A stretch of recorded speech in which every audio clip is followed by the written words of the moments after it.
Assalamualaikum warahmatullahi wabarakatuh. Hari ini saya Muhammad Azwar bin Abdullah, pelajar SMP ambilan Jun 2022 dari unit BM3, akan membentangkan satu persembahan tentang khusus kesusasteraan dan kebudayaan Melayu tentang kritikal sastra. Baiklah. Yang pertama, kita akan lihat beberapa jenis kritikan dahulu sebelum kita lanjutkan kepada kritikal sastra yang khususnya saya ambil daripada cerita pendek kanak-kanak. Jadi, jenis kritikan yang pertama adalah kritikan sanjungan. Kritikan sanjungan ini dibuat untuk menunjukkan rasa kagum kita terhadap karya yang bernas yang telah dikarang oleh pengarang. Ianya juga bertujuan untuk memuji karya serta pengarang tersebut. Jenis kritikan sanjungan ini muncul sejak era pasca Perang Dunia Kedua dan asas 50. Dan kritikan sanjungan ini ianya memberi penghormatan kepada pengarang yang mengarang karya sastra tersebut. Jenis kritikan yang kedua adalah kritikan saranan. Kritikan saranan merupakan sebuah kritikan yang dilakukan untuk memberi cadangan kepada pengarang dan untuk membuat penambahbaikan terhadap segala kekurangan yang ada di dalam karya tersebut. Jenis kritikan ini memberi unsur-unsur yang membina kepada pengarang dan membawa nilai positif. Jenis kritikan yang ketiga pula adalah kritikan pendekatan. Kritikan pendekatan merupakan satu proses mendekati sesuatu karya. Kritikan ini merupakan suatu usaha untuk mencapai pengertian terhadap sesuatu penilaian.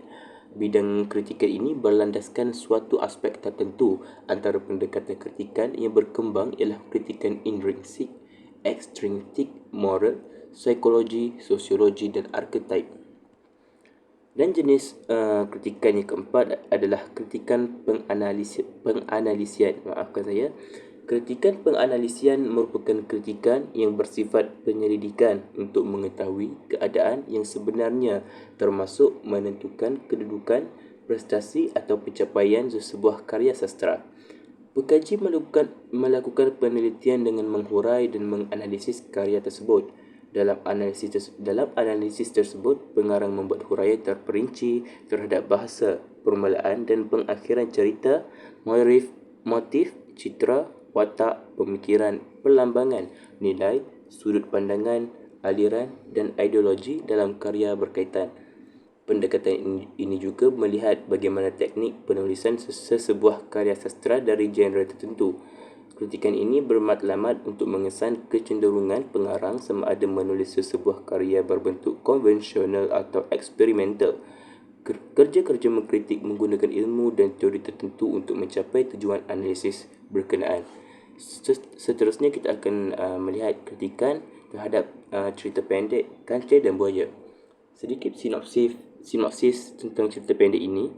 Pada suatu hari, Kancil sedang berjalan-jalan mencari sebuah pulau yang penuh dengan makanan. Di tengah perjalanan, ia harus menyeberang sebuah sungai. Tetapi ia tidak kehabisan akal. Ia merakit sebuah sampan kecil yang terbuat dari batang pisang yang lentur.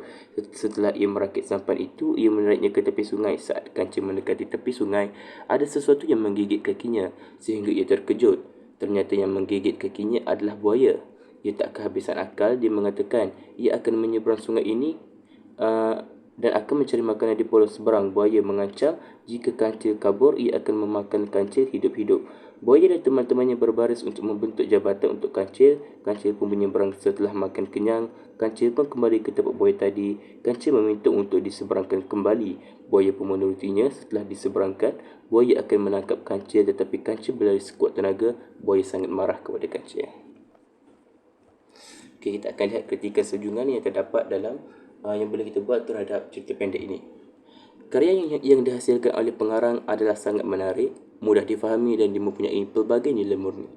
Pengarang sangat bijak dalam menciptakan watak si Kancil yang dilihat sangat mesra di samping sangat bijak dalam menyelesaikan masalahnya yang di mana mampu menjadi teladan kepada para pembaca. Pengarang juga sangat bijak dalam menciptakan watak sang buaya yang melambangkan halangan kepada si Kancil yang di mana menyalahkan lagi diri dan kebijakan sang Kancil. Di samping itu juga, pengarang sangat hebat dan bijak dalam menciptakan sebuah situasi masalah dan penyelesaian yang sangat baik dengan mempamerkan nilai murni seperti bijaksana dan berani. sang kancil untuk melepaskan diri, seperti dalam satu perenggan dalam cerpen ini yang menunjukkan situasi tersebut, iaitu, "Sebelum kau makan aku, wahai sebaya yang bijaksana, izinkan aku menyanyikan sebuah lagu untuk kali terakhir," kata sang kancil seolah-olah merayu. Buaya yang tidak pernah dipuji itu terus merasa bangga. Selama ini sakit telinganya mendengar binatang-binatang di hutan itu asyik memuji-muji kebijaksanaan sang kancil. Seterusnya, kita akan lihat kepada kritikan saranan terhadap cerita pendek Sang Kancil dan Buaya ini. Cerpen Sang Kancil dan Buaya ini merupakan sebuah karya yang baik, namun menurut saya terdapat beberapa perkara yang dapat ditambah baik. Antaranya adalah seperti plot cerita ini dapat diringkaskan agar pembaca seperti kanak-kanak dapat lebih mudah memahami cerita tersebut dan mendapat nilai murni di dalam cerpen tersebut. Sebagai contoh, situasi di mana sang kancil cuba untuk melarikan diri agak mungkin sukar difahami oleh kanak-kanak apabila membacanya. Mungkin pengarang boleh membaikinya dengan menjadikan situasinya mudah difahami. Di samping itu, saya juga berpendapat bahawa penulis patut untuk menukar cara bagi menunjukkan kebijaksanaan kancil selain daripada menggunakan kaedah menipu seperti yang dilakukan kancil untuk melepaskan diri dari sang buaya. Hal ini supaya pembaca kanak-kanak tidak akan melihat sifat menipu itu adalah cara untuk menyelesaikan masalah. Dan kita akan melihat pula kritikan penilaian terhadap cerita pendek Sang Kancil dan Buaya tersebut. Karya yang dihasilkan oleh pengarang ini, iaitu cerpen Sang Kancil dan Buaya ini, merupakan salah satu karya yang bermutu dan sesuai terhadap kanak-kanak untuk dibaca dan dipelajari. Hal ini kerana pengarang banyak memasukkan unsur-unsur alam yang sangat berkait rapat dengan kanak-kanak. Sebagai contoh, dapat dilihat dari segi pemilihan latar tempat, iaitu di hutan yang dipilih pengarang, dan juga pemilihan watak haiwan yang comel, iaitu kancil. Di sebalik itu juga, pengarang ini juga menerapkan pelbagai nilai murni yang dapat dipelajari oleh pembaca kanak-kanak nanti, seperti nilai kebijaksanaan kancil, kesabaran dirinya, dan juga nilai ketabahan sang kancil dalam situasi berbahaya dan genting. Tambahan pula, cerpen ini dihasilkan pada zaman dahulu lagi, tetapi masih lagi diceritakan sehingga sekarang dan masih diterima oleh masyarakat. Dan itu saja daripada saya. Sekian, terima kasih.